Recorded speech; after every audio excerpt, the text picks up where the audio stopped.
I turned 63 last spring, and I did something I've never done before on my birthday. I sat outside on the back porch with my first cup of coffee while the sun was still low, and I just sat there. No phone, no plans, no list of things I was supposed to accomplish before noon. I just watched a pair of cardinals work their way through the bird feeder my daughter gave me 2 Christmases ago, and I thought, I actually like this.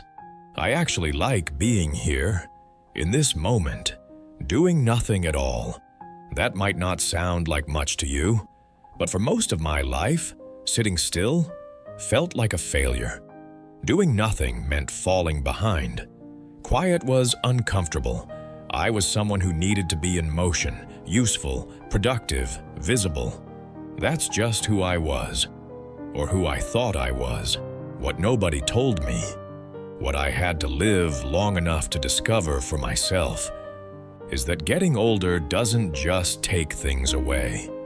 It gives things too, quietly, without fanfare, without anyone warning you that one ordinary Tuesday, you're going to notice something has shifted inside you, and you're going to realize, with something that feels almost like surprise, that you are more yourself than you've ever been.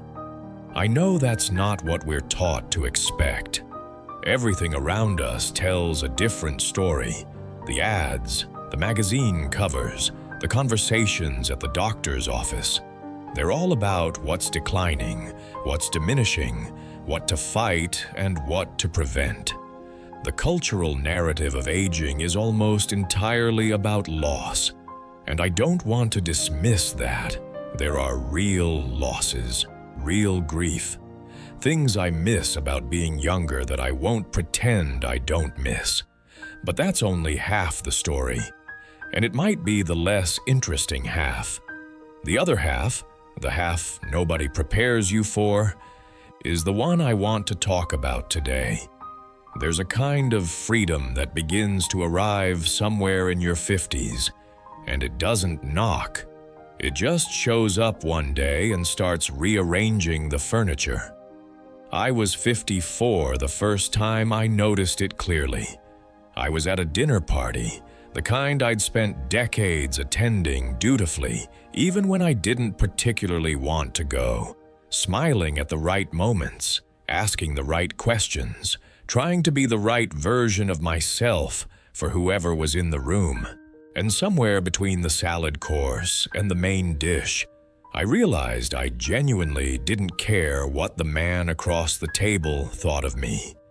Not in a hostile way, just in a quiet, honest way.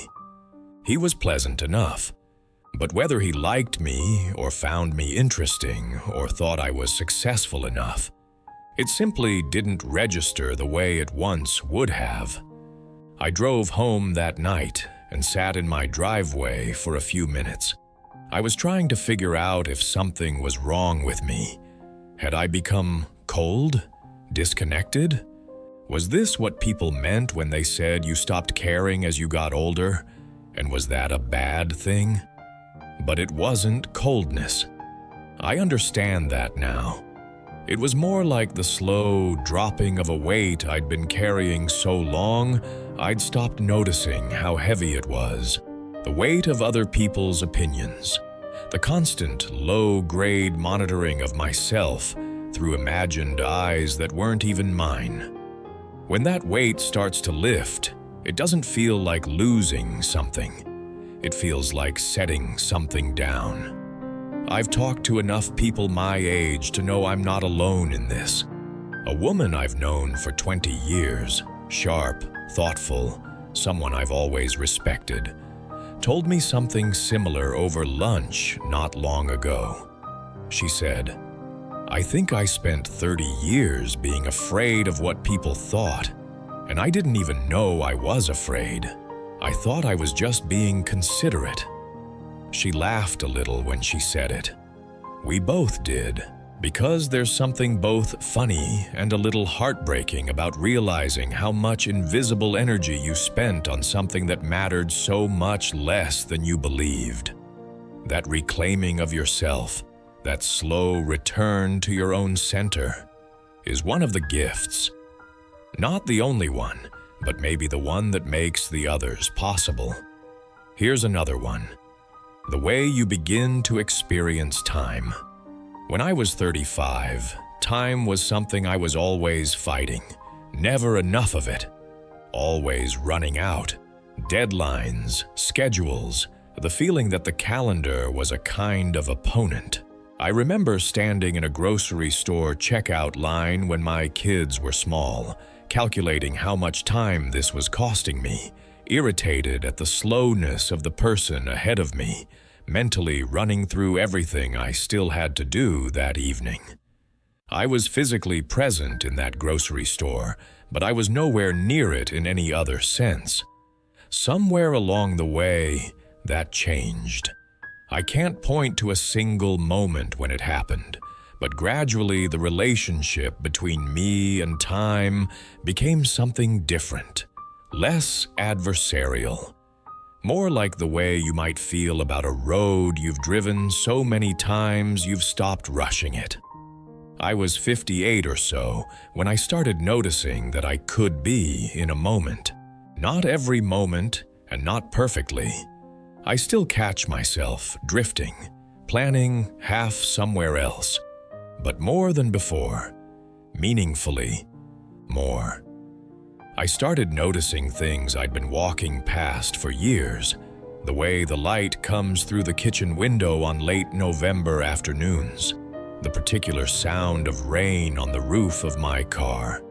The way a good meal actually tastes when you're not also reading something while you're eating it.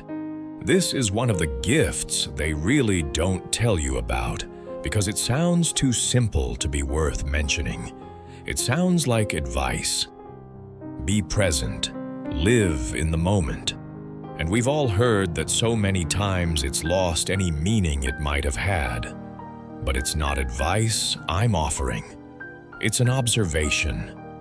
Something happens in your body and your mind as you get older that makes presence more available to you. Maybe it's the natural dropping away of urgency. Maybe it's that you've been disappointed enough times by racing toward things to keep racing so hard.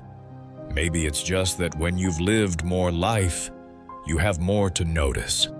Whatever it is, I've found myself grateful for it in ways I couldn't have predicted.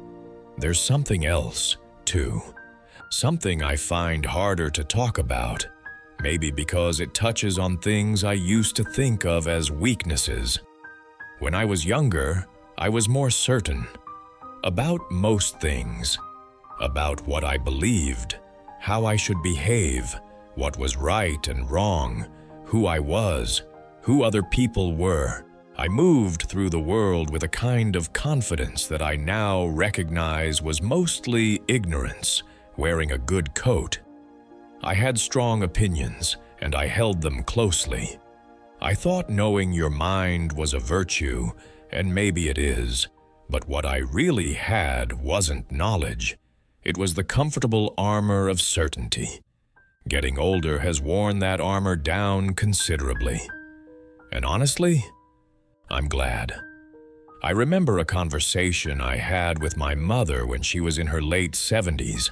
I'd said something a little dismissive about a neighbor of hers, someone I barely knew, but I had formed an opinion quickly, the way you do when you're young and assume your snap judgments are accurate. My mother looked at me and said very gently, "You know, I've stopped deciding about people." I didn't understand what she meant. It seemed vague to me, possibly even a sign of aging, of things softening that should stay sharp. Now I understand exactly what she meant. There is a kind of mercy that develops when you've lived long enough to be wrong about enough things. When you've been certain someone was one way and discovered they were entirely another. When you've judged a situation harshly and later learned all the parts of it you didn't know.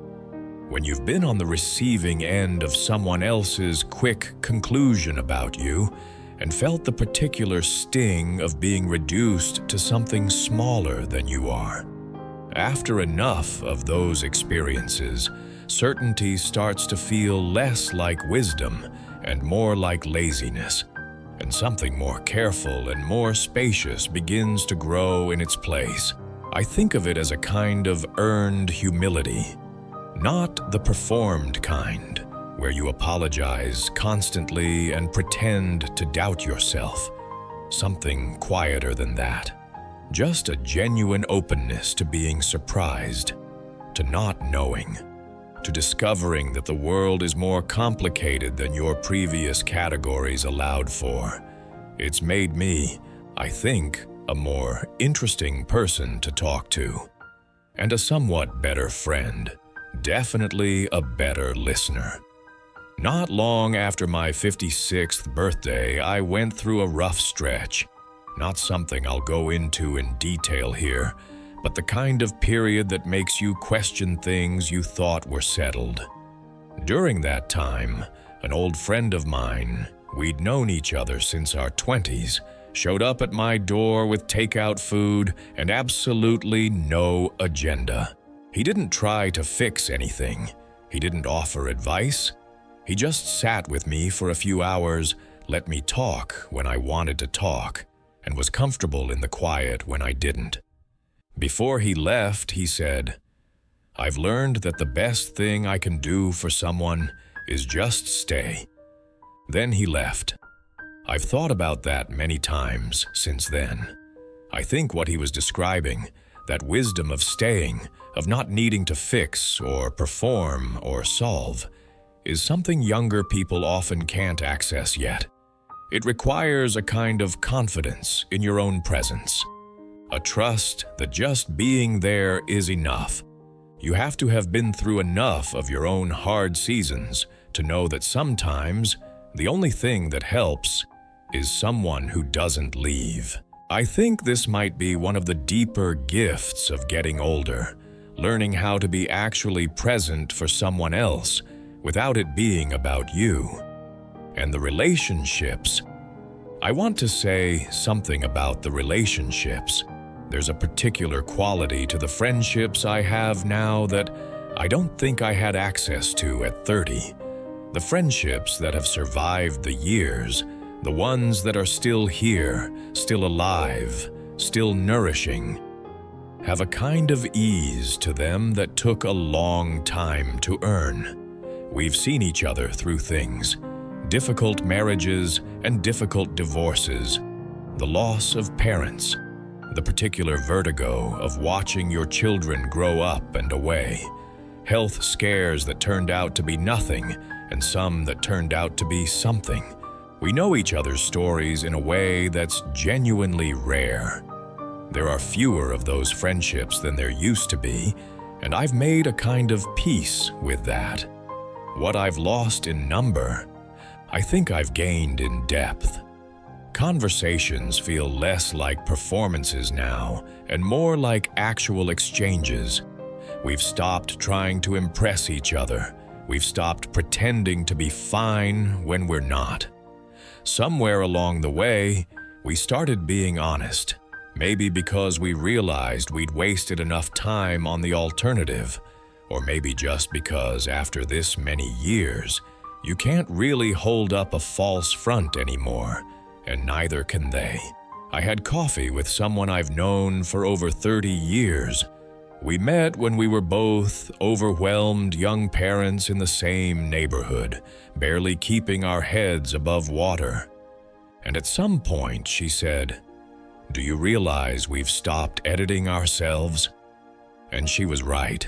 At some point in the last decade, we had stopped managing what the other person thought of us. We'd stopped shaping our stories slightly to look better.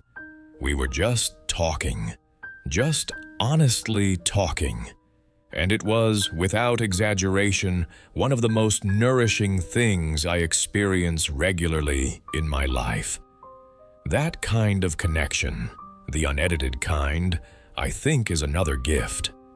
Maybe one of the best. I want to be honest and say that getting here wasn't always comfortable. Some of the gifts I'm describing came wrapped in things that weren't easy. The dropping of my need for approval didn't happen all at once or painlessly. There were moments of real grief in recognizing how much I'd shaped myself around other people's preferences. The slowing down, the becoming more present, came partly through loss. The loss of velocity, of feeling like the future was infinite and everything was still ahead. The humility I've earned came from being wrong in ways that cost me something.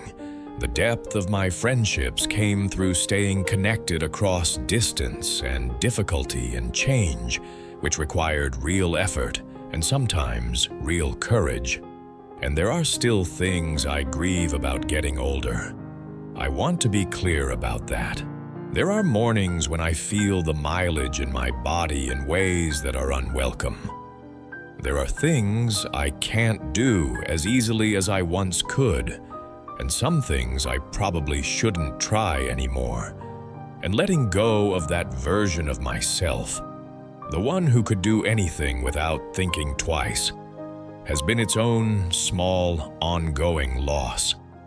There are people I've lost who I still reach for sometimes in quiet moments. There are chapters that are closed that I sometimes wish I could reopen, not to live differently necessarily, but just to visit again. I don't want to smooth those things over. They're real, and anyone who tells you that getting older is simply a wonderful journey of wisdom and gifts hasn't been paying attention.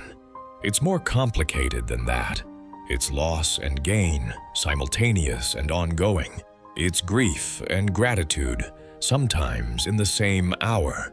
Most of the truest things in life seem to contain their opposite, and this is no exception. But what I keep coming back to, what I most want to say to whoever is listening to this right now, is that the gifts are real. Not imagined, not compensatory, not just a way of making peace with something difficult. The gifts are genuinely, substantially real. The freedom from constant self-monitoring, the capacity for presence, the earned humility, the way time feels different, the depth of connection that only years can produce, the strange, quiet confidence that comes from having survived things you weren't sure you could survive, the way small pleasures, that cup of coffee on the porch, the cardinals at the feeder, the light through the late November window, have become not small at all. I think sometimes about what I would tell my 40-year-old self, if I could. I wouldn't say, "Don't worry, it all works out." That would be both a lie and a disservice. What I think I'd say is this: some of what's coming will break your heart, and some of what's coming will quietly expand it in ways you can't yet imagine. Pay attention to both. Don't let anyone, including yourself, tell you that only one of those stories is true. There's a version of growing older that our culture sells us, and it's mostly about fighting the clock, preserving the past, dreading the future. I've spent enough years trying on that story to know it doesn't fit me. What fits better is this: I am somewhere in the second half of my life, and that half is different from the first in ways that are real and sometimes difficult, and also in ways that are richer and more surprising than I ever would have predicted. I'm not the same person I was at 35. Thank God for that. The cardinals came back this morning while I was sitting with my coffee. I watched them for a while. I didn't check my phone. I didn't run through my to-do list. I just watched them, and I noticed how red one of them was, almost startlingly red against the gray of early March. And I thought, this is what I have now that I didn't have before. Not more time, just more capacity for the time I have. I think that might be the gift underneath all the other gifts. I'd love to know, what surprised you most about this stage of your life? What gift arrived that nobody warned you about?